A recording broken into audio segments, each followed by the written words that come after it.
इसलिए अग्निवीर योजना को हटाकर पुनः सेना भर्ती शुरू की जाए और साथ साथ भारत की सबसे प्राचीन व बहादुर रेजिमेंट में से एक चमार रेजिमेंट को पुनः बहाल करा जाए, ऐसा भी मेरा आपसे आग्रह है। 2 अप्रैल 2018 को SC/ST के बच्चों पे बहुत बड़े पैमाने पे मुकदमे लगे थे। वो हमारी लड़ाई सही थी, ये सुप्रीम कोर्ट ने माना और बाद में सरकार ने माना। वो मुकदमे तुरंत वापस होने चाहिए। सभापति जी, शैक्षणिक संस्थानों, विश्वविद्यालयों में, चिकित्सा संस्थानों में OBC ST के योग्य अभ्यर्थी को NFS करके जिस तरह निकाला जा रहा है, लेटरल एंट्री करके जिस तरह हमारे रास्ते बंद किए जा रहे, ये भी हम देख रहे हैं सभापति जी।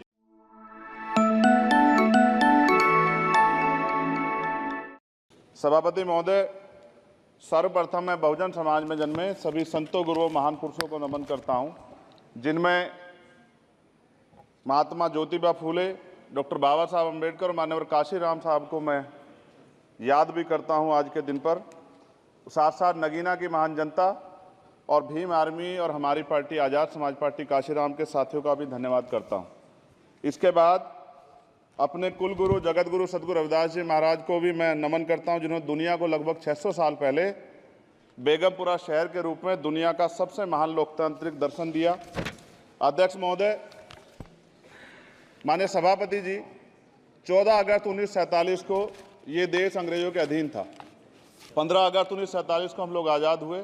16 अगस्त 1947 को देश आज़ादी में था, लेकिन धन धरती राजपाट में बंटवारा नहीं हुआ। जो साधन संसाधन थे उनमें बंटवारा सही रूप से न होने के कारण एक बहुत बड़ी आबादी सुविधाओं से वंचित और सम्मान से वंचित रह गई। उनको सम्मान देने के लिए और अंतिम व्यक्ति तक सुविधाएं पहुंचे, इसके लिए लोकतंत्र की व्यवस्था हुई। लेकिन आज़ादी के 70 साल बाद भी हम कहाँ खड़े हैं, इस पर ये चिंता का विषय है। मैं मानता हूं कि सामाजिक न्याय तभी होगा माननीय सभापति जी, जब जातीय जनगणना पूरी होगी और जातीय जनगणना कराई जाएगी और साथ साथ संख्या के आधार पर आरक्षण जो है वंचित वर्गों का बढ़ाया जाएगा। उसके साथ साथ जब राष्ट्रपति जी अभिभाषण पर बात रख रही थी तो उन्होंने शहरी और ग्रामीण क्षेत्रों के विकास की बात कही और ये भी कहा कि दुनिया में सबसे उत्तम शहर हमारे यहाँ बने। लेकिन माननीय सभापति जी, 70% आबादी तो गांव में निवास करती है, तो गांव की आबादी के बारे में भी सोचना होगा कि उनका जीवन कैसे बदले। माननीय सभापति जी, उस शैक्षणिक संस्थानों में बहुजन समाज के जो छात्र हैं उनके साथ कास्ट एट्रोसिटी हो रही है, निरंतर उनकी हत्या हो रही है। साथ साथ जो सरकारी कर्मचारी हैं दफ्तरों में, उनके साथ भी जो SC/ST OBC और मुस्लिम और अन्य धार्मिक अल्पसंख्यक हैं उनके साथ भी माननीय सभापति जी जातिगत और धार्मिक जो है शोषण किया जा रहा है। इसलिए मेरी मांग भी है कि पुरानी पेंशन को भी अध्यक्ष जी बहाल किया जाए। जो कर्मचारी देश की सेवा में लगे हैं उनका भी सम्मान होना चाहिए। साथ साथ सभापति जी, भाजपा ने चुनावी लाभ के लिए सबका साथ सबका विकास के नारे दिए जो खोखले हैं, क्योंकि 10 साल में दलित, पिछड़े, आदिवासी, मुस्लिम और अन्य धार्मिक अल्पसंख्यक के जो अत्याचार हुए हैं वो किससे छिपे हुए नहीं हैं। ये गलत है, ये बंद होना चाहिए। सभापति महोदय जी, महामहिम राष्ट्रपति जी के अभिभाषण में निजी क्षेत्रों में SC/ST OBC को रिजर्वेशन देने का कोई उल्लेख नहीं हुआ है, जो कि आज चर्चा का विषय, क्योंकि 98% प्राइवेट सेक्टर है, 2% सरकारी सेक्टर है, तो 98% प्राइवेट सेक्टर में भी हमारी हिस्सेदारी की बात होनी चाहिए। माननीय सभापति जी, आशा कार्यकर्ताओं, आंगनबाड़ी वर्करों, भोजन माताओं के वेतन वृद्धि पे भी कोई उल्लेख नहीं हुआ है, वो भी अभी नंगे, उन पर भी सोचना पड़ेगा। माननीय सभापति जी, जिस क्षेत्र से मैं चुन के आऊँ नगीना से, वो बहुत पिछड़ा क्षेत्र है। उस क्षेत्र में कोई विशेष आर्थिक पैकेज नहीं दिया गया, रोजगार की सेवाएं नहीं है, नौजवान पलायन करता है। IIT, IIM, एम्स, केंद्रीय विद्यालय आदि शिक्षा में और चिकित्सा संस्थानों की स्थापना होनी चाहिए, जो कि नहीं है। और माननीय सभापति जी, मानसून सत्र आ गया है, मेरा क्षेत्र बाढ़ से बहुत प्रभावित है, इसलिए मैं आपसे आग्रह करूंगा कि वहां के लोगों को बाढ़ से निजात दिलाई जाए।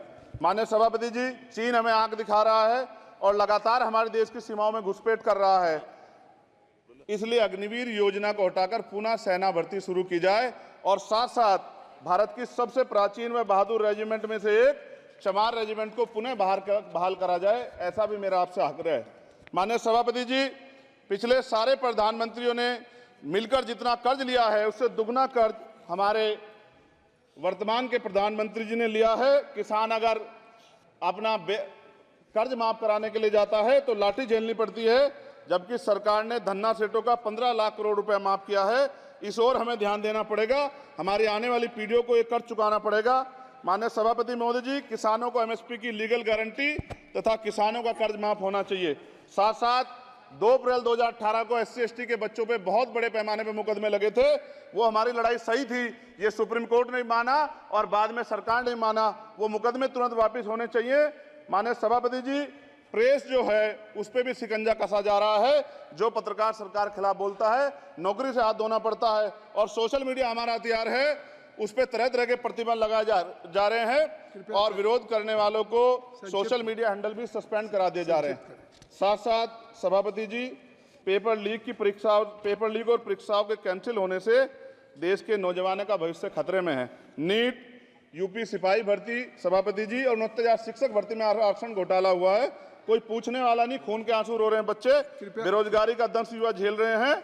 इसलिए मेरा आग्रह है कि युवाओं के लिए कृपया समाप्त करें। चंद्रशेखर, माननीय सभापति जी, मैं पहली बार बोल रहा हूं, आप कहेंगे मैं बैठ जाऊंगा, मैं आपकी बात, मैं संवैधानिक मर्यादा का पालन करूंगा, मगर हम तो माननीय सभापति जी सुन ही रहे हैं। आप बोलिए, 1 मिनट। धन्यवाद। एक मिनट और बोलिए। अध्यक्ष सभापति जी, नारी सम्मान की बात करने वाली सरकार, हमने मणिपुर देखा सर, हमने पहलवान बेटियों का हर्ष देखा सर, और हमने सर हाथरस की बेटी का हर्ष देखा सर, और हाथरस के परिवार को जो वादा किया था सरकार ने वो भी पूरा नहीं किया।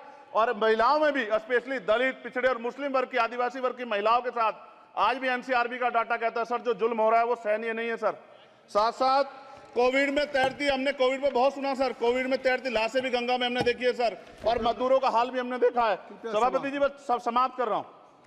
नोटबंदी पे छोटे मजले उद्योग की जो कमर टूटी वो भी हमने देखी है।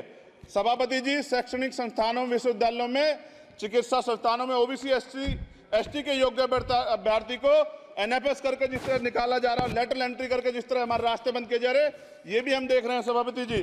साथ साथ मेरा ये कहना है सर, ये सबका इशू है कि प्राइवेट कर्मचारी सर और सरकारी भी कई जगह पे 8 से ज्यादा घंटों से काम करते हैं और उनको जो सर उचित वेतन भी नहीं मिलता। तो न्यूनतम वेतन 20,000 रुपए तय हो और 24 घंटे की ड्यूटी। उदाहरण के तौर पे यूपी पुलिस सर बहुत पूरा काम करते हैं वो लोग। वो राज्य के विषय हैं, आप सर मैं आपके राज्य सरकार के लिए भी आपके संज्ञान में डाल रहा हूँ। विषय सर पुलिस सब जगह है सर, लेकिन सवाल ये है सर, बहुत पसीना बातें हैं, 8 घंटे की ड्यूटी और वेतन विसंगति, बॉर्डर स्कीम से उनको जो बाहर किया जाए।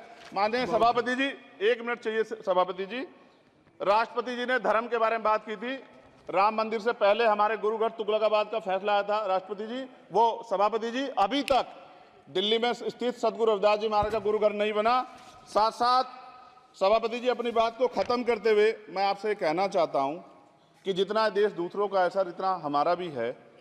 हम मरने के लिए पैदा नहीं हुए, जो चाहता है हमारी हत्या कर देता है। मूछें रखने पे, घोड़ी पे बैठने पे, मटकी छूने पे हमारी हत्या हो रही है। क्या बदला है सर 70 साल बाद भी? दलित, पिछड़े, मुसलमानों पे हिंसा नहीं रुक रही है सर। मेरा आपसे संरक्षण के साथ ये आग्रह है कि इन घटनाओं को रोका जाए और देश किसी की बपोती नहीं है। देश संविधान से चलता है सर और संविधान से चलेगा। संविधान छेड़खानी बर्दाश्त नहीं की जाएगी सर। धन्यवाद।